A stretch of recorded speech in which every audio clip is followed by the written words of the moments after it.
दोस्तों आपने recently news सुनी होगी कि बीसीसीआई ने विराट कोहली को ओडीआई की कैप्टेंसी से हटा दिया है। अब इससे आपको अपनी लाइफ में सबसे बड़ा सबक क्या लेना है कि आप चाहे अपनी कंपनी के आज धोनी, सचिन, कोहली ही क्यों ना हो, लेकिन जब भी आपकी कंपनी को आपसे एक बेटर रिप्लेसमेंट मिल जाएगी, आपकी कंपनी ज़्यादा कुछ सोचे बिना आपको वहाँ से हटा देगी।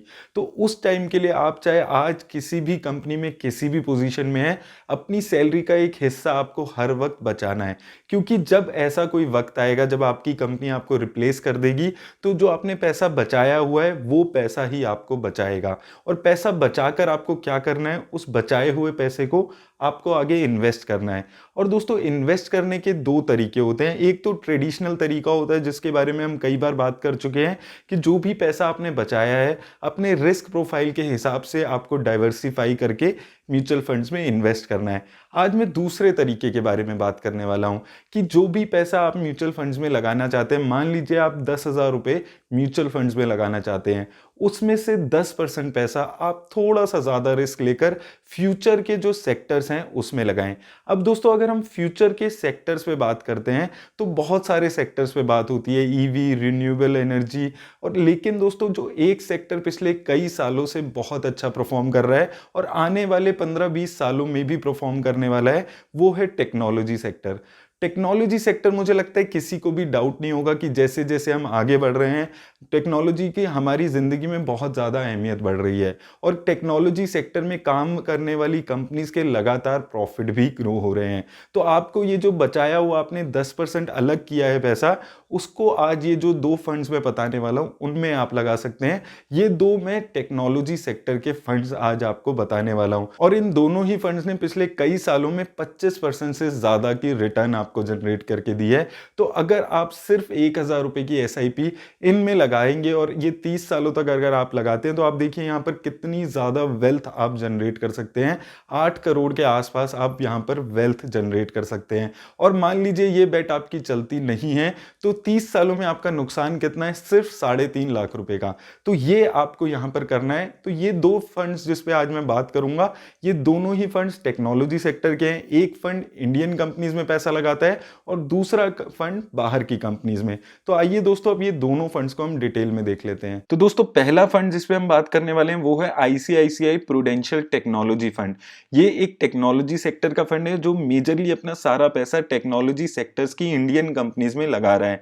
और अगर आप इसकी 5 सालों की रिटर्न यहां पर देखेंगे, 34% के आसपास की रिटर्न इस फंड ने आपको 5 सालों में बनाकर दी है। और अगर आप इसकी इंसेप्शन से भी रिटर्न देखेंगे, यानी कि लगभग 9 सालों में इसने 28% की पर एनम रिटर्न आप लोगों को जनरेट करके दी है। तो बहुत अच्छी रिटर्न्स इसने पिछले कई सालों में आपको जनरेट करके दी है। उसका रीजन दोस्तों वही है जो मैं अभी आपसे बात कर रहा था कि टेक्नोलॉजी सेक्टर एक फ्यूचर ओरिएंटेड सेक्टर है। पिछले कई सालों में बहुत अच्छी रिटर्न दी है और आने वाले कई सालों तक भी मुझे लगता है कि बहुत अच्छी रिटर्न ये सेक्टर आपको जनरेट करके दे सकता है।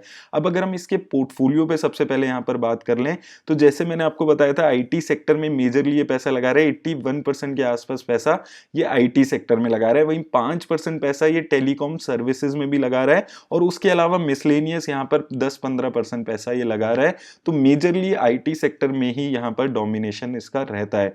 अगर हम कंपनीज पे बात करें तो सबसे ज्यादा पैसा इन्फोसिस लिमिटेड में लगाया हुआ है 22% के आसपास, और इसके बाद टीसीएस में 9%, टेक महिंद्रा में 8.58%। वहीं अगर आप देखेंगे HCL Tech, persistent systems, Wipro limited, Mphasis और भारतीय एयरटेल जैसी कंपनीज यहां पर आपको इसकी टॉप 10 कंपनीज में दिख रही है। और दोस्तों इस फंड की एक खासियत क्या है कि ये बहुत फ्रीक्वेंटली अपने चेंजेस नहीं करता है पोर्टफोलियो में। किसी भी कंपनी को पोर्टफोलियो में ऐड करता है तो कोशिश करता है लंबे टाइम के लिए उसको पोर्टफोलियो में रखने की। और अगर आप यहां पर देखेंगे इन्फोसिस लगभग पिछले 1 साल से ऐसे ही इसके पोर्टफोलियो में है। टीसीएस, टेक महिंद्रा जैसी कंपनीज यहां पर इसके पोर्टफोलियो में है। लेकिन धीरे धीरे जब मिड कैप और स्मॉल कैप कंपनीज ने आईटी सेक्टर की अच्छा करने लगे तो उसने उसको भी अपने पोर्टफोलियो में धीरे धीरे ऐड करना शुरू कर दिया और लगातार मार्केट सिनेरियो के हिसाब से अपने पोर्टफोलियो में चेंजेस करता है। और यह अभी सबसे अच्छी आईटी सेक्टर में रिटर्न देने वाला फंड चल रहा है अगर आप लॉन्ग टर्म में यहां पर देखते हैं। वहीं दोस्तों अगर हम पास्ट रिटर्न की यहां पर बात करते हैं तो अगर आपने इस फंड की इंसेप्शन में यानी कि पिछले 8 साल पहले ही ₹5000 की एसआईपी इस फंड में शुरू कराई होती, तो 5 लाख की लागत आज इस फंड ने आपकी ₹12.5 लाख के आसपास बना दी है। वहीं दोस्तों अगर यहाँ पर आपने इसमें वन टाइम इन्वेस्टमेंट की होती, तो वही पैसा 8 सालों में इस फंड ने लगभग आपका ₹4 लाख बना दिया है। यानी कि 8 गुना के आसपास की रिटर्न इस फंड ने आपको 8 साढ़े 8 सालों में वन टाइम इन्वेस्टमेंट में जनरेट करके दी है। लेकिन दोस्तों आपको इस फंड में इन्वेस्ट करते हुए ये चीज भी याद रखनी है कि रिस्क भी बहुत ज्यादा है। अगर आईटी सेक्टर फ्यूचर में परफॉर्म नहीं करता है तो इस फंड की परफॉर्मेंस पे भी असर आ सकता है, क्योंकि ये प्योरली टेक्नोलॉजी सेक्टर पे ही डिपेंडेंट है। इसलिए ही मैंने आपको बोला है कि आपको ज्यादा पैसा इसमें नहीं लगाना है। अपने ओवरऑल पोर्टफोलियो का सिर्फ 10% ही आपको इन दो फंड में मिलाकर लगाना है। और दोस्तों अगर आपको भी टिकर टेप के थ्रू ऐसे ही एनालिसिस करना है तो लिंक आपको डिस्क्रिप्शन में मिल जाएगा। अब दोस्तों अगर हम दूसरे फंड पे यहां पर बात करते हैं तो दूसरा फंड भी मेजरली अपना पैसा आईटी सेक्टर में ही लगाने वाला है, लेकिन वो लगाएगा पैसा बाहर की यूएस की मेजरली कंपनीज में। तो दोस्तों दूसरा फंड आ जाता है मोतीलाल ओसवाल नेस्डेक 100 ईटीएफ। ये करता क्या है, ये रेप्लिकेट करता है नेस्डेक 100 के इंडेक्स को। यानी कि नेस्डेक 100 जो एक यूएस की मार्केट में लिस्टेड इंडेक्स है, वो जितनी भी रिटर्न जनरेट करेगा उसके आसपास की ही रिटर्न आपका ये ईटीएफ या आपका ये फंड ऑफ फंड भी जनरेट करने वाला है। ब्रीफली आपको फिर हम नेस्डेक 100 के बारे में यहां पर बता देता हूं। तो नेस्डेक 100 में रहती है टोटल 100 कंपनीज। यूएस की मेजरली कंपनीज रहती है, नॉन फाइनेंशियल कंपनीज रहती हैं, computer hardware, software, telecommunication, wholesale trade, biotechnology जैसे सेक्टर्स की यहां पर कंपनीज रहती है। 1985 से ये इंडेक्स वर्क कर रहा है और इस इंडेक्स को रिव्यू किया जाता है हर दिसंबर में एक बारी। अगर दोस्तों अब मैं इस फंड की और यहां पर डिटेल पे बात करूं तो एक्सपेंस रेशियो इसकी चल रही है 0.57%। डेट ऑफ इंसेप्शन है इसकी 29 मार्च 2011, यानी कि लगभग 10 साल से पुराना ये ईटीएफ अभी चल रहा है और ये बहुत अच्छी रिटर्न्स इन्वेस्टर को जनरेट करके दे रहा है। अगर दोस्तों अब मैं नेस्डेक 100 की ब्रीफली यहां पर बात करता हूं तो टेक्नोलॉजी सेक्टर में ये 50% के आसपास पैसा लगा रहा है, कंज्यूमर डिस्क्रिशनरी में 18%, कम्युनिकेशन सर्विसेज में 17.4% के आसपास।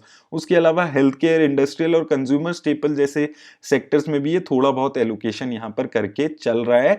और दोस्तों किसी एक पर्टिकुलर इंडेक्स फंड में इन्वेस्ट करने का सबसे अच्छा फायदा क्या है कि हमें नहीं पता कि यूएस की कौन सी कंपनी अच्छा परफॉर्म कर रही है, कौन सी कंपनी अच्छा परफॉर्म नहीं कर रही है। लेकिन एक इंडेक्स फंड आपको ये सबसे अच्छी कंफर्ट देता है कि एक लॉन्ग टर्म में जो अच्छी कंपनीज नहीं होती है, इंडेक्स अपने आप ही उन कंपनीज को बाहर कर देता है। तो एक अच्छी कंफर्ट हमें मिलती है अगर हम इंडेक्स में इन्वेस्ट करते हैं। टॉप 10 कंपनीज अगर आप यहां पर देखेंगे इस इंडेक्स में तो सबसे ज्यादा पैसा यहां पर एलोकेशन है एप्पल इंक में 11.7% के आसपास। उसके अलावा माइक्रोसॉफ्ट में भी 11% है, अमेजॉन में 7.6%, टेस्ला में 6.1%, निविदिया कॉर्पोरेशन में 5.3%। उसके बाद गूगल की दोनों कंपनीज आ जाती हैं। देन मेटा प्लेटफॉर्म यानी कि आपका फेसबुक, आपको पता होगा फेसबुक का नाम अभी रिसेंटली चेंज हो गया है। वहीं एडोबी और नेटफ्लिक्स जैसी कंपनीज यहां पर आपको टॉप 10 के पोर्टफोलियो में दिख जाएंगी। तो ये 10 कंपनीज ही देखकर आपको समझ आ गया होगा कि ये कितनी अच्छी बड़ी आईटी सेक्टर की मेजरली कंपनीज हैं। बहुत ही अच्छा फ्यूचर ओरिएंटेड कंपनीज हैं।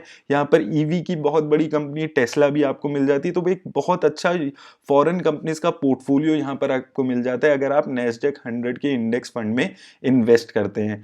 वहीं दोस्तों यहाँ पर अगर आप देखेंगे तो कितनी बड़ी बड़ी companies Microsoft, Apple, Amazon, Google, then उसके अलावा नेटफ्लिक्स वगैरह कंपनीज आपको एक अच्छे प्रोपोर्शन में मिल जाती हैं। अब दोस्तों अगर हम नेस्डेक 100 की रिटर्न्स पे यहाँ पर बात करते हैं तो जैसे मैंने आपको बताया था 10 सालों में इस इंडेक्स ने 28% की रिटर्न दी है। 5 सालों में अगर आप देखेंगे 31% की रिटर्न दी है और 7 सालों में 25% की। तो पिछले 10 सालों में अगर आप देखते हैं 25% से कंसिस्टेंटली ज्यादा रिटर्न ये इंडेक्स जनरेट कर रहा है। 15 सालों में भी अगर आप देखते हैं तो 21% की रिटर्न इसने जनरेट की है। वहीं दोस्तों अगर हम इसकी परफॉर्मेंस पे यहां पर बात करते हैं तो अगर आपने 10,000 रुपए इस ईटीएफ में लमसम लगाए होते तो सिंस इंसेप्शन वो 10,000 रुपए इसने आपके 1,16,000 रुपए बना दिए, यानी कि 10 सालों में इसने आपका पैसा 10 गुना कर दिया है।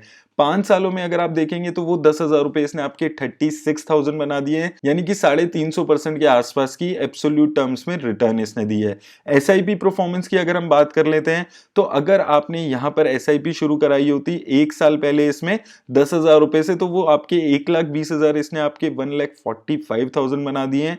सिंस इंसेप्शन अगर आप देखते हैं तो आपके 10,000 रुपए की एसआईपी इसने 64 लाख रुपीस के आसपास बना दी है। 28% के आसपास की रिटर्न इसने आपको जनरेट करके दी है। तो दोस्तों ये दो फंड्स हैं जो पिछले कई सालों में 25% से ज्यादा की एक रिटर्न आपको जनरेट करके दे रहे हैं, और आने वाले टाइम में भी आईटी सेक्टर ऐसे ही अच्छा परफॉर्म करने वाला है। आने वाले जितना भी टाइम है, धीरे धीरे टेक्नोलॉजी सेक्टर और ज्यादा ग्रो होगा, इसकी पूरी उम्मीद की जा रही है। लेकिन आपको एक चीज यहाँ पर याद रखनी है कि रिस्क आपका ज्यादा है इन फंड्स में इन्वेस्ट करने का, क्योंकि ये मेजरली टेक्नोलॉजी सेक्टर में ही इन्वेस्ट कर रहे हैं। इसलिए मैंने आपको शुरू में भी बोला कि 90% पैसा आप अपने रिस्क प्रोफाइल के हिसाब से लगाइए, और 10% पैसा आप यहां पर इन्वेस्ट करके बहुत अच्छी रिटर्न्स जनरेट कर सकते हैं। क्योंकि अगर आप लॉन्ग टर्म में देखते हैं, सिर्फ 1,000 रुपए अगर आप लगा रहे हैं, तो 30 सालों में अगर आपका ये बेट नहीं भी चलता है तो 3.5 लाख रुपए का नुकसान है।